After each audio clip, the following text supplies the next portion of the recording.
AI and technology is not there to replace you. It is there to enhance you. So unfortunately, if you don't have something to enhance, then it's going to replace you. AI start making money from next weekend. So this is what you want to be thinking about. There are jobs that people do every week and they pay people for it. What you need to do is start to think outside the box. When people first met me, they were like, oh, if you work at Microsoft, you must be a software engineer. Especially if you study engineering, you must be a software engineer. Because that's the first job that people think of when they think of technology.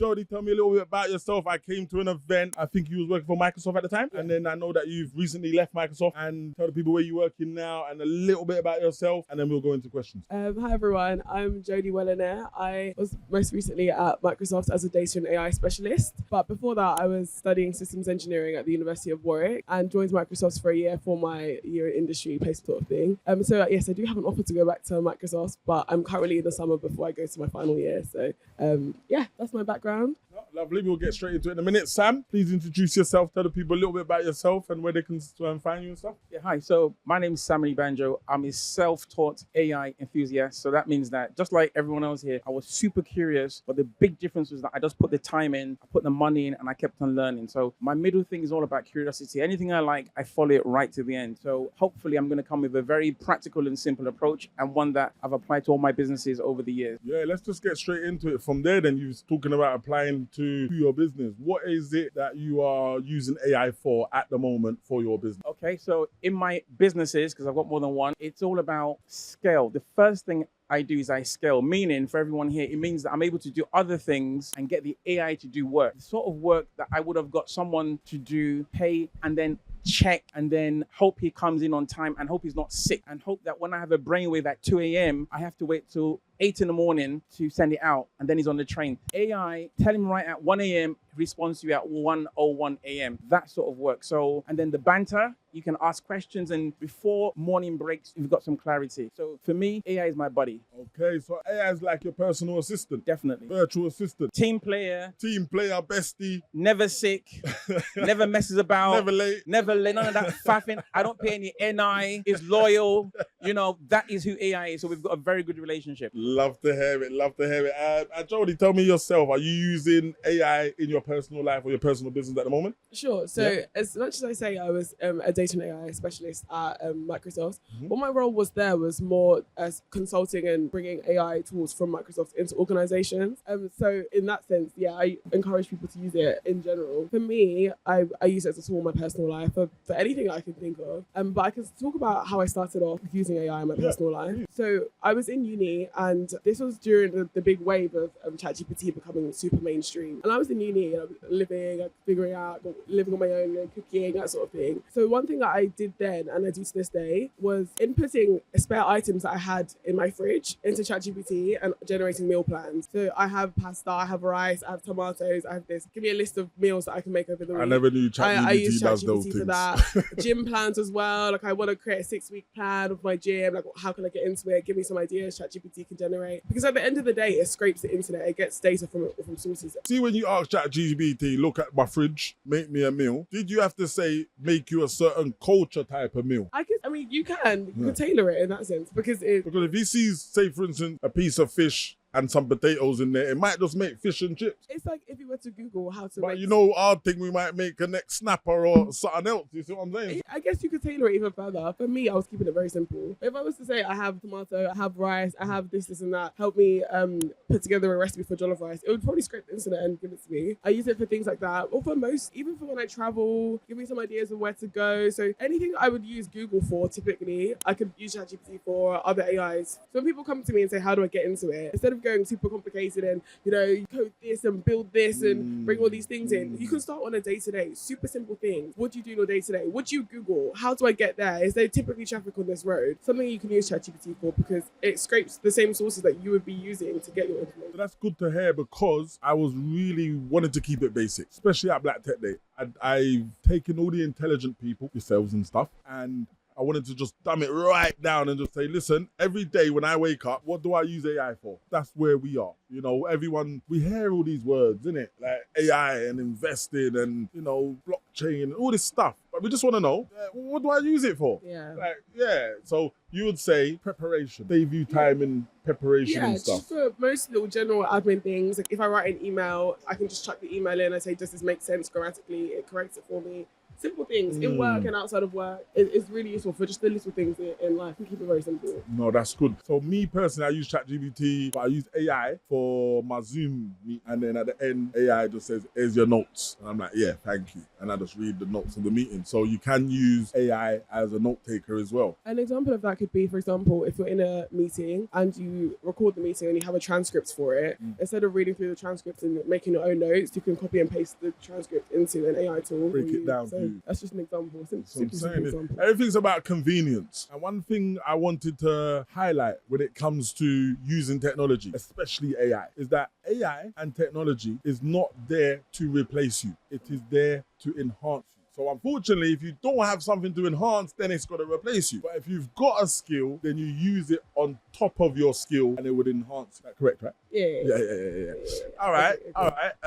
So in terms of careers, because I really want Black Tech Day to be aimed at people understanding and finding out, how do I make money? How do I get a job? What do I study or where do I study? So let's start with places to study AI. Let's start with you, Sam. Okay, so this is Yeah, really good. you're self-taught. Where did you learn all this stuff? Yeah, so everyone who wants to make money here?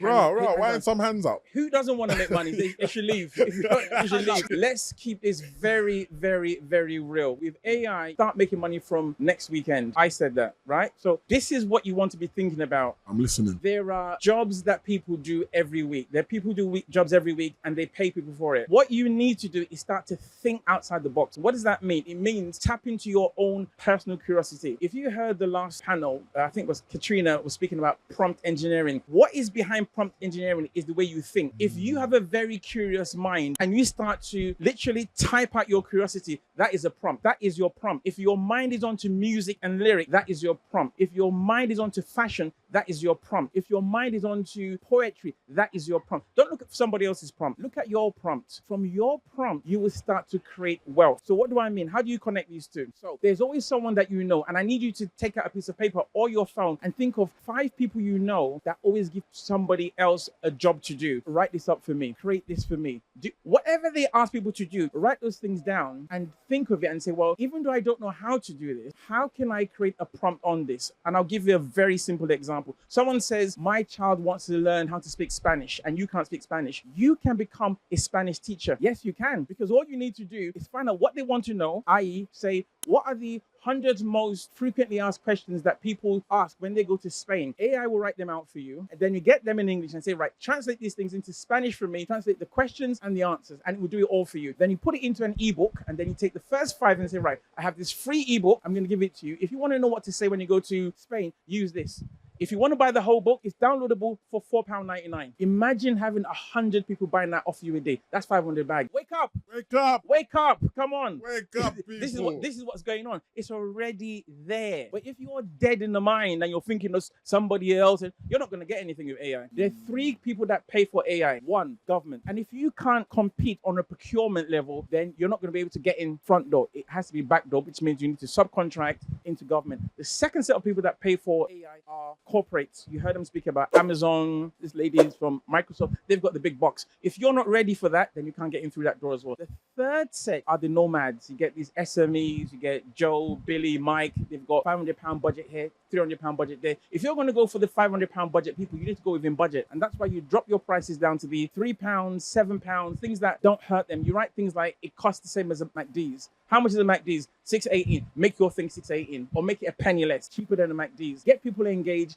and get them downloading your stuff. This is how it's done from your home. No office, no staff. Just all you need to do is pay for the internet and pay for the AI subscription. That way you can actually have an income. And then on the flip side of career, every business wants to scale, meaning every business wants to make more money. So if you can come and you can increase the revenue of a business, you've got a job. So you can have a job and a hustle. Doesn't matter what sector, real estate, whatever it is, if you can increase their income for them, they will give you a job. How does that sound sound to the people in this room? Am Oh, I good. connecting with someone? Yeah. Am I connecting? I want to get onto Yeah? the job side now. I want to get Okay. onto the job side now. It's serious because some of us here need new careers and we want to know, how do we start from this side and get over this side? How I've described it. Everything is tech now. So finance is now fintech. Education is now edtech, and so on and so on. So how do we jump from normal into the tech space? How do we find these jobs? Where do we look? Sorry, I've never even had a job, so I don't even know the websites. I'm so sorry. Where do you look for jobs? Where do you find jobs? Let's have some fun. The first thing you do, go to ChatGPT Oh. and say,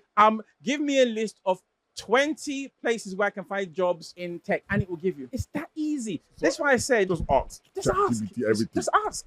It will do it for you. So why did just ask disappear then? Just ask itself, because competition. Oh. And I feel like ultimately we don't know. I feel like when looking into roles, looking into new jobs, it's important to know where you're starting from. Let's say you want to get into tech. There's so many jobs you can get in tech. When people first met me, I'm like, oh, like you work at Microsoft, you must be a software engineer. Especially because I study engineering, you must be a software engineer, because that's the first job that people think of when they think of technology. There's so many roles. You could work in marketing, you could work in sales, you could work in consulting. Just from the top of my head. So knowing where you're starting from is really important. Yeah, from that point, let's say you have the idea of, I want to be a software engineer. What do I do from now to get to that point where I can start applying for software engineering roles? And that's where, for example, AI can help you. If I wasn't sure of the whole tech world and what options there were for me, similar to what you said, I'd go to ChatGPT and say, what are typical tech roles that I can consider? I'm halfway through my career. I want to pivot. This is where I am now. Give me some ideas. And it can give you a list of ideas. Let's say you're interested in, for example, a software engineering role. A lot of people pivot into software engineering, but learning coding languages. Okay, you've never learned a coding language. What are the most common types of coding languages used in software engineering? For example, Microsoft. They may say, oh, if you want to be a software engineer working in AI, it's useful to know Python. Okay, so then how do I learn Python? Where do I go? Give me some resources where I can learn Python. Okay, Code Academy is a good example. I'm just speaking from the top of my head, but Code Academy is a good example. But in my degree, I had to code, and we use mainly MATLAB and engineering, but I was also getting into Python. While I was learning Python, I wanted to speed things along and learn faster on my own. So some people that may be familiar with coding, a lot of the time you're coding, but half the time you spend is debugging. So your code isn't running, nothing's working.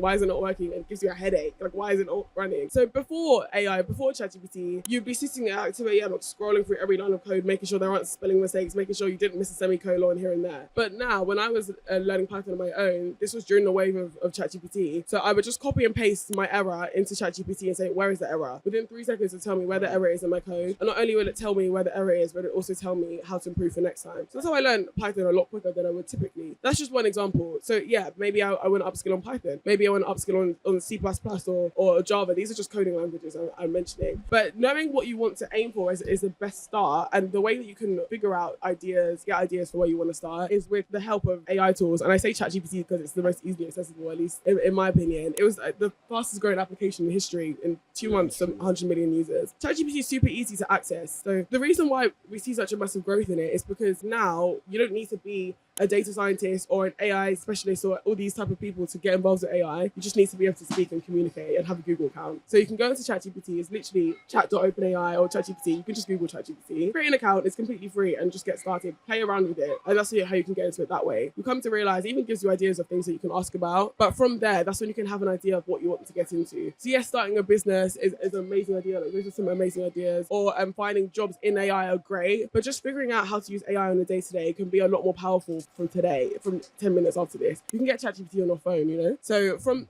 that point, I'd say generate some ideas and figure out what you need to do to bridge that gap. And it can be a lot more fast if you just put it into ChatGPT. Or you can just do a Google search. But tech is a big industry, and what we don't know is what we don't know. So it starts with education. I totally agree, and this is the reason why we're all gathered here today, you know, on a Saturday morning, to get educated and bring awareness around the opportunities that are out there created by AI and stuff.